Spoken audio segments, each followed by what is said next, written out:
543 सीटें बढ़कर करीब 850 तक पहुंच जाएं तो सिर्फ सीटों की संख्या नहीं बदलेगी, देश की राजनीति का संतुलन भी बदल सकता है। और यही वजह है कि आज परिसीमन यानी डिलिमिटेशन का मुद्दा इतना बड़ा बन गया है। दक्षिण भारत के राज्य डर रहे हैं कि अगर सीटों का बंटवारा सिर्फ आबादी के आधार पर हुआ तो संसद में उनकी ताकत कम हो जाएगी।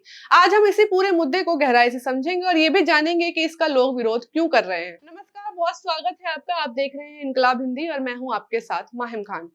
परिसीमन यानी डिलिमिटेशन होता क्या है? परिसीमन का मतलब है लोकसभा और विधानसभा सीटों की सीमा और संख्या को फिर से तय करना, यानी किस राज्य को कितनी सीटें मिलेंगी और कौन सा इलाका किस सीट में आएगा, ये दोबारा देखा जाता है। संविधान के मुताबिक जिस राज्य की जनसंख्या ज्यादा होती है वहां सांसद भी ज्यादा होने चाहिए और जहां आबादी कम होती है वहां सीटें भी कम होती हैं। अभी लोकसभा में 543 सीटें हैं।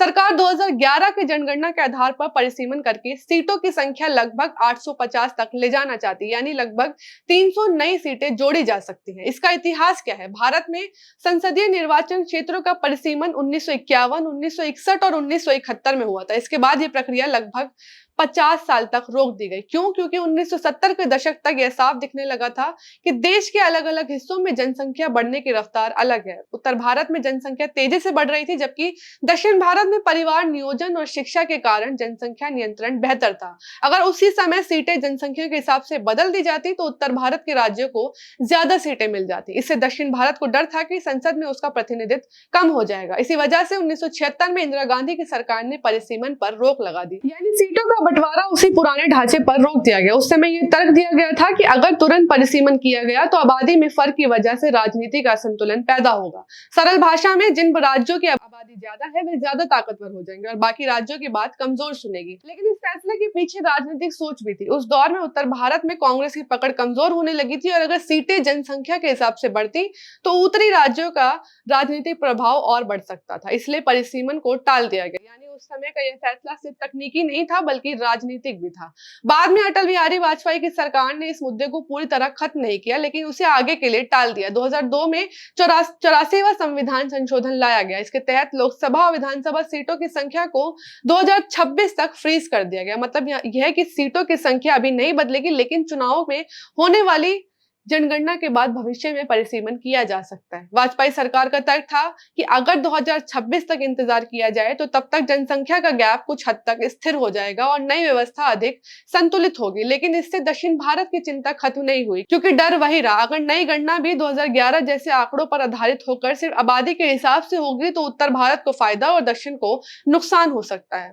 2023 में संसद ने महिला आरक्षण कानून को पास किया। इसके तहत लोकसभा विधानसभा में महिलाओं को 33% आरक्षण भी दिया गया। लेकिन यह कानून तुरंत लागू नहीं हुआ क्योंकि उसके साथ परिसीमन और नई जनगणना की शर्त जुड़ी थी। विपक्ष ने तब भी यही कहा था कि महिला आरक्षण का समर्थन है, लेकिन इसे परिसीमन से जोड़ना गलत है क्योंकि इससे सीटों का राजनीतिक गणित बदल सकता है। तब से यह मुद्दा टलता रहा और अब 2026 में फिर से सामने आ गया है। फिलहाल दक्षिण भारत के 5 राज्य तमिलनाडु, केरल, कर्नाटक, आंध्र प्रदेश और तेलंगाना, इन्हीं राज्यों में परिसीमन को लेकर सबसे ज्यादा नाराजगी है। इन राज्यों का कहना है कि उन्होंने जनसंख्या नियंत्रण, शिक्षा और स्वास्थ्य के क्षेत्र में बेहतर काम किए। लेकिन अब अगर 2011 की जनगणना के आधार पर नई सीट संरचना तय होती है तो उसी कारण से उन्हें राजनीतिक नुकसान झेलना पड़ सकता है। दक्षिण नेताओं को डर है कि अगर सीटें जनसंख्या के हिसाब से बढ़ी तो उत्तर भारत के बड़े राज्य, खासकर उत्तर प्रदेश, बिहार और महाराष्ट्र को ज्यादा फायदा मिलेगा। इससे संसद में दक्षिण की आवाज कमजोर हो सकती है। उनका कहना है कि यह तो ऐसा हुआ जैसे अच्छे काम की सजा मिल रही हो। वे ये भी मानते हैं कि अगर सिर्फ आबादी को आधार बनाया गया तो यह संघीय संतुलन बिगाड़ सकता है। तमिलनाडु के मुख्यमंत्री एम.के. स्टालिन ने इस मुद्दे पर सबसे तेज विरोध दर्ज कराया है। उन्होंने चेतावनी दी कि अगर सरकार परिसीमन को आगे बढ़ाती है और इससे उत्तर भारतीय राज्यों को ज्यादा राजनीतिक ताकत मिलती है तो तमिलनाडु चुप नहीं बैठेगा। उन्होंने कहा, मैं अंबेडकर का नाम लेकर कहता हूं, अगर तमिलनाडु प्रभावित हुआ तो हम भारत का ध्यान खींचेंगे। प्रधानमंत्री नरेंद्र मोदी, ये आपके लिए तमिलनाडु से अंतिम चेतावनी है। तमिलनाडु लड़ेगा, तमिलनाडु जीतेगा। एक रैली में उन्होंने ये भी कहा, डिलिमिटेशन के जरिए एनडीए तमिलों पर हमला कर रही है। 23 अप्रैल के मतदान में हम उन्हें दिखा देंगे कि हम कौन हैं। स्टालिन ने इसे लोकतंत्र पर हमला और ऐतिहासिक अन्याय बताया है। तमिलनाडु में उनकी पार्टी काले झंडे दिखाकर विरोध भी कर रही है। तेलंगाना के मुख्यमंत्री रेवंत रेड्डी ने स्टालिन से कहा है कि वह दक्षिण भारतीय राज्यों में एकजुट होकर मोर्चे का नेतृत्व करें। उनका साफ संकेत है कि अगर विरोध करना है तो सबको मिलकर आना होगा। वहीं कर्नाटक के मुख्यमंत्री सिद्धारमैया ने बीजेपी पर राजनीतिक फायदा उठाने का आरोप लगाया। उन्होंने कहा है कि भले ही सीटों की बढ़ोतरी प्रतिशत में बराबर हो, लेकिन कुल संख्या में दक्षिणी राज्यों को नुकसान हो सकता है। उन्होंने सरकार से यह भी कहा कि महिला आरक्षण को मौजूदा 543 सीटों के भीतर ही लागू किया जाए, बजाय इसके कि उसे परिसीमन और सीटों की बढ़ोतरी के साथ जोड़ा जाए। लोकसभा में विपक्ष के नेता राहुल गांधी ने कहा कि बीजेपी 2029 के चुनावों में अपने फायदे के लिए परिसीमन कराना चाहती है। उनका आरोप है ये सिर्फ प्रशासनिक बदलाव नहीं बल्कि राजनीतिक खेल है। विपक्ष का कहना है कि अगर सीटों का बंटवारा गलत तरीके से हुआ तो कुछ बड़े राज्यों में जीत हासिल करके कोई भी पार्टी आसानी से सत्ता में आ सकती है, भले ही बाकी राज्यों में उसका प्रदर्शन कमजोर हो। वहीं प्रधानमंत्री नरेंद्र मोदी ने भरोसा दिया है कि परिसीमन से दक्षिणी राज्यों का कोई नुकसान नहीं होगा। उनका कहना है कि सीटों की बढ़ोतरी सभी राज्यों में